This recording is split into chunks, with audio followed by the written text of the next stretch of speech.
আমরা এই সাধারণ মেয়েরা যারা নীরবে চুপচাপ কোনো প্রকার অভিযোগ ছাড়া সংসার করে যাই, আমরা কিন্তু অপমান ভুলি না। সংসার জীবনে ছোট্ট ছোট্ট ভুলের কারণে পরিবারের পক্ষ থেকে যে বিচ্ছিরি ব্যবহার, সেটাও কিন্তু আমরা ভুলি না।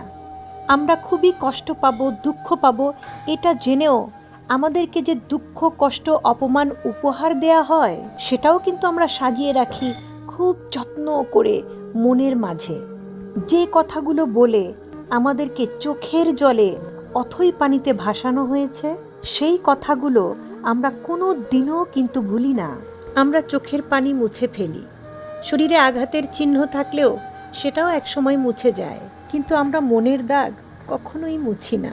কারণ মনের দাগ মুছে ফেললে এই যে বিচ্ছিরি ব্যবহার করা মানুষগুলোকে আমরা আর চিনতে পারবো না।